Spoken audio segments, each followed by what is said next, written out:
Wow, this house is cute. But can I really get in the game in this economy? I do have savings, and I am responsible-ish. Ugh, I should bury it. I'm being wild. But what if I'm not being wild, though? Could I actually score a...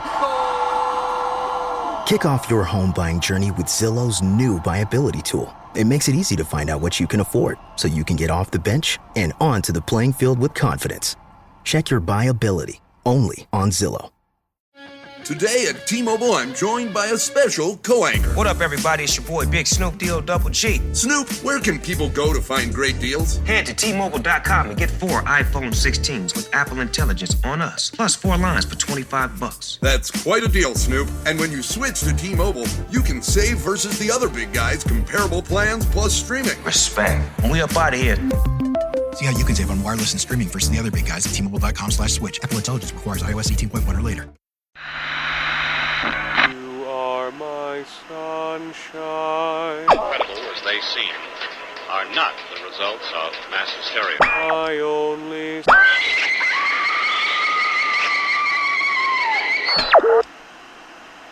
You may wish to adjust the dial. You are currently tuned into the wrong station.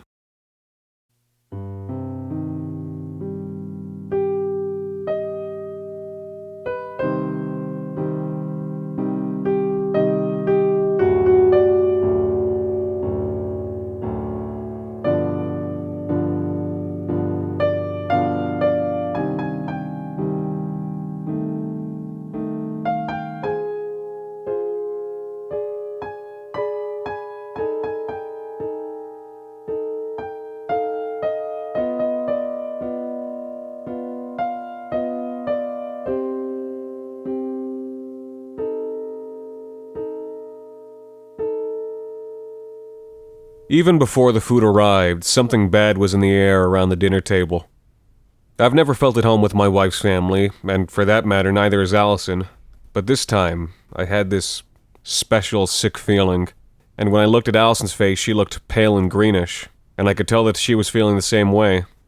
Maybe it was just the lighting. Alison's parents say the chandelier is an antique, but just because something's old doesn't mean it has value. The fixtures were flower-shaped, but made by someone who obviously didn't know what flowers were supposed to look like, and the light that spilled out of their thick, greasy glass was green and cheese-like. It felt like the kind of light you would get in a morgue. There was something bad, rotten in the smell of whatever it was my mother-in-law was cooking, and the rest of the family was just smoking too much, just cigarette after cigarette, soaking the tobacco with their saliva and sucking the smoke through the plaque-clogged gaps in their yellow teeth. The hair on the back of my neck and arms had been standing on end from the moment my wife and I had been seated at the end of the table, and I was already counting the seconds in my head until we reached the safety of the car. I'd had the bad luck of being put next to Donna, my wife's aunt.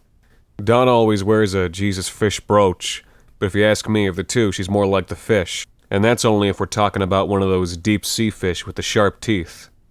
She was holding her cigarette between 2 fingers, with her palm faced up and her elbows on the table.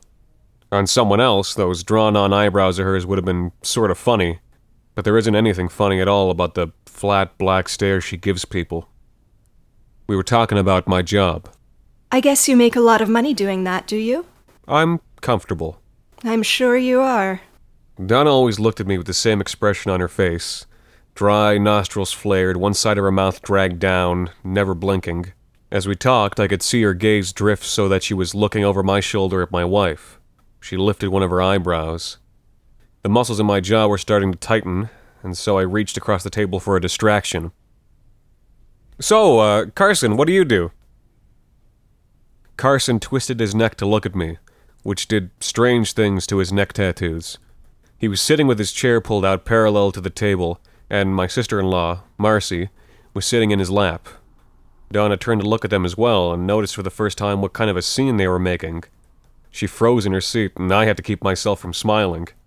Donna had never looked at me with anything but dislike, but I'd never been on the receiving end of anything like the kind of cold hatred that spilled out of her eyes at that moment. What are you doing, Marcy? We're at the dinner table.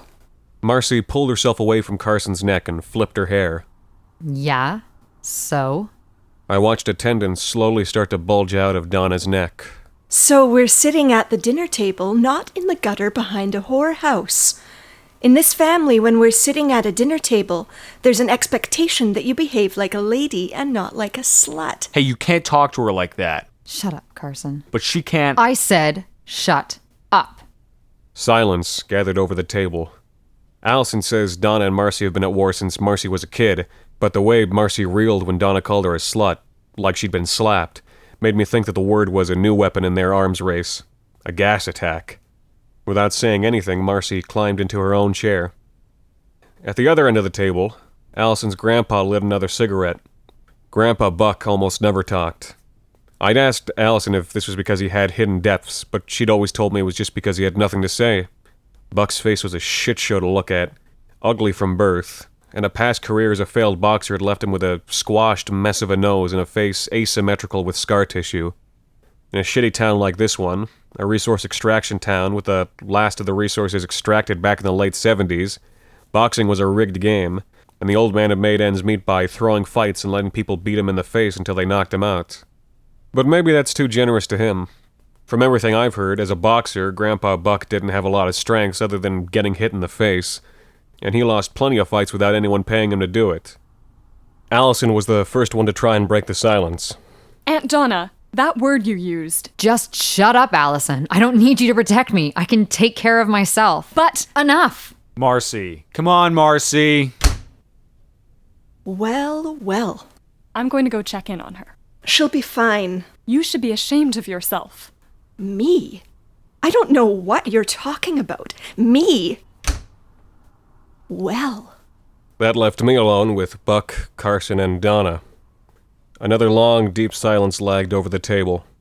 Nobody moved, except to bring cigarettes to their lips, drag out the poison, exhale, and lower the cigarettes again.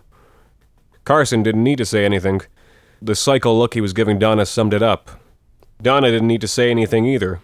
The scaly smile that had slithered over her face spoke for her. And Buck didn't need to say anything, because he never said anything.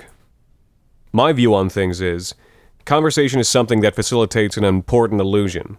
Most of the time, when people talk, they don't actually exchange a lot of information, because facts are small, and you use them up too quickly to support the weight of a conversation. But that's okay, because the point of a conversation isn't to say anything, it's to let us fool ourselves into thinking that we're human beings engaged in some kind of mutual social enterprise, when the reality of it is, we're all just apes trapped together in a series of confined spaces. And if you give your imagination a moment to run through that brutal scenario, you'll see why I try not to spend a lot of time with my wife's family. So I gave it a minute, and I took a couple mouthfuls of warm, stale beer, and just when I was about to open my mouth, Donna cracked first. Maybe something to do with the fact that Carson hadn't stopped staring at her with his blue, crazy eyes since Marcy had left the room. What is taking the food so long? I mean, honestly, I love Ruthie, but she takes forever in the kitchen. I'm going to see if my sister needs any help. When she was gone, Carson seemed to relax a little bit. He leaned back into his chair and lit up another cigarette. He'd been pulling his from a Ziploc bag in his pocket. I don't really know where you can get a Ziploc bag full of cigarettes. So, Carson, what do you do? He looked me in the eyes for a long moment before he replied. It was something he seemed to do a lot, but I wasn't sure if it was calculated to put people on edge, or if it was just he was too stupid to say anything without giving himself a minute to piece together the words. I'm a fighter. What, like boxing? I'll admit, I kind of said it just to piss him off. Carson was too heavy for boxing, and he was wearing 2 separate pieces of UFC-branded clothing to Sunday dinner. He stared at me for another long minute, eyes burning with dumb aggression. I wondered if his eyes ever didn't look like that, or if that's what he looked like when he was talking to his mother, or watching a funny movie, or having sex. You serious? No, nobody does boxing anymore. Down at the other end of the table, Buck shifted in his chair. Okay, so you do MMA or whatever? I don't know how it was possible, but Carson's eyes bulged even more. I couldn't have cared less that I pissed him off, but it started to occur to me that maybe Carson was even more disturbed than some of Marcy's shitty boyfriends. But then, that thought trailed off. We both turned to look for the source of the noise, and, to my shock, Buck was laughing. What? What's so funny? But Buck wasn't done laughing yet. He kept shaking in his chair for a good 15 seconds, making noises like a leaky faucet. I couldn't imagine when the last time he laughed had been. Carson and I just sat in silence, watching him until he subsided. I think he would have wiped away a tear if somebody hadn't punched his tear duct shut 30 years earlier. And then, at last, he spoke. MMA fighters are all pussies. Well, so far as jokes go, it's not one that I would have laughed at for 15 seconds. But I'll admit that I took a certain pleasure in watching Carson react to it. He changed hue like a cuttlefish, first plaster white, then crimson purple. You don't know what you're talking about, old man. Course I do. I've seen it. None of those guys could ever make it in boxing. None of them got the fitness. None of them knows how to throw a goddamn punch. I could practically feel the heat coming off Carson's face and the cold coming off his white clenched knuckles. I'm telling you that you don't know what you're talking about. And then I saw something I didn't like creep across Buck's face. A shifting, cunning look that slid over his ruined features like the shadow of a bird. Usually, Buck had the bored, vacant eyes of a man just waiting to punch the clock on life. But at that moment, something flared to life in those sockets. Something cruel and knowing, and for a moment, I saw where Donna got her snake-like glance. Buck was wearing that look that Donna got when she knew something the other person didn't, and was going to use that knowledge to get something that she wanted. All right. If you feel so sure, then why don't you say we make a bet on it? You want to make a bet? What kind of bet? What, are you scared of a little bet? I'm not scared of anything. I just want to know what the bet is. That mean smile on Buck's face spread out wide, and Carson might have been dumb, but he wasn't blind, and he saw the evil look on the old man's face just the same as I did. I'll bet you that a 75-year-old boxer can still throw a punch better than an MMA fighter in his 20s. Buck, that's ridiculous. But neither of them seemed to hear me. Carson narrowed his eyes for a moment, but then he spread his lips in a mean smile of his own. Are you saying what I think you're saying? Yeah, that's what I'm saying. Somehow, without me noticing, Buck had shifted his chair, so that his back was straight and his shoulders were square. You and me, right here, right now, punch for punch. This isn't funny, Buck. You're gonna get yourself hurt, old man. He's right, Buck. This is dangerous. We'll just have to see about that, won't we? Guys, please stop this. What are the stakes? The only stakes that matter, fat boy. Knowing who's right and who's wrong. Please, this doesn't matter. Please, stop this. They both moved into the open space on the other side of the table, and Buck was cracking his neck and rolling his shoulders. He still had that gleam in his eye like Carson was a puppet he was making do a lewd dance. For his part, Carson seemed to be taking the whole thing as kind of a joke, and because it was a brutal joke, probably as the only kind of joke he found funny. Donna, Alison, can you get in here? After a second, Donna strode in, wiping her hands on a dish towel. Dad, sit down. What are you doing? Without even looking up at her, Buck put up one finger. Dad! Stay out of this, Donna. You're a dumb bitch, just like your mother. I know what I'm doing. Alison entered through the other door and froze. What's going on here? Alison, honey, tell your husband that if he tries to get in the way of this, both me and the fat boy here are gonna make him wish he didn't. This is between us. Alison said nothing, but she wrapped herself around my arm. It's okay, they're not going to go through with this. It's crazy. But deep down, I knew they were going to go through with it. Because they were both crazy too. Who's gonna go first? Carson still had this meaty smile plastered over his face. Buck was still looking like a fox among chickens. I am.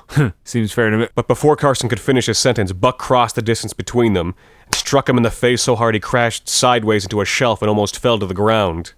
All sound seemed to slow in the room. Carson put both hands on the sideboard and steadied himself. He took several deep breaths and shook his head. I was impressed he was still standing. It had been one hell of a punch. He turned white, and then green, and then he screwed his eyes shut for a long moment again, and reopened them. He turned red again, and his eyes blazed blue, and his nostrils flared. He took off his sweatshirt, revealing huge, hammy, pale, tattooed forearms. I suddenly realized he must weigh close to 300 pounds, and thought what an enormous weight that was to come hurtling at the old man's face. Please, stop this now. Grandpa, you're going to get hurt. Too late to go back now. Besides, I know what I'm doing. Buck was smiling wider than I've ever seen anyone smile. He knew something, and whatever it was bad news for Carson. That was a pretty good punch, old man. Just a warm-up, fat boy. But get ready, because I'm about to show you how it's really done. Come on, fat boy. Show me how to punch. I want to see it. Carson roared like an animal and threw himself at the old man. Buck was laughing that rusty laugh of his right up until the moment that Carson hit him. The sound it had made when Buck hit Carson was a meaty crack. But when Carson hit back, the sound came out wrong. More of a wet thud. His fist hit Buck's cheekbone, but instead of knocking him back, it kept going forward as the face sagged and caved in before it. Even before he had completed the motion, Carson's eyes were widening in horror and revulsion, and he began to recoil. But the damage was done. Buck tumbled back through the air, the left side of his face collapsed like a rotten gourd, and a tendril of clear gel from one ruptured eyeball followed him to the dining room floor. A crystal moment of silence hung in the air, then shattered on the floor when the screaming began. Donna and Alison shrieked and rushed to the body. A moment later, Alison's mother had entered the room and joined them, and Marcy was there a split second after that. Amid all the screaming, all I could do was stand there looking at Carson. He came around the table, wide-eyed and barely able to put one foot in front of the other, dabbing in open-mouthed revulsion at the vitreous humor still smeared on his knuckles. Why did he do that? Why did he make me do that to him? He dropped himself into a chair, stared at the wall, and said nothing more. There was nothing more to say. The women were all crying, Carson was catatonic, and I was dumbstruck. As for Buck, the crafty smile that was still fastened to his lips, and the knowing glint that still seemed to flicker in the depths of his dead remaining eye, seemed to sum it all up.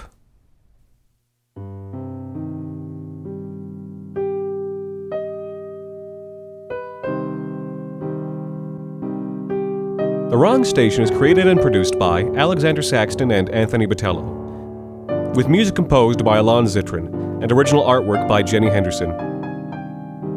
This week's episode, Punch for Punch, was written by Alexander Saxton.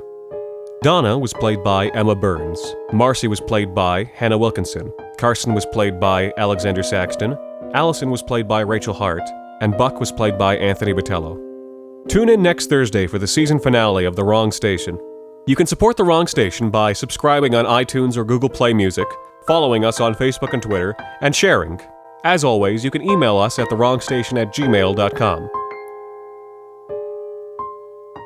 Until next time, thank you for listening.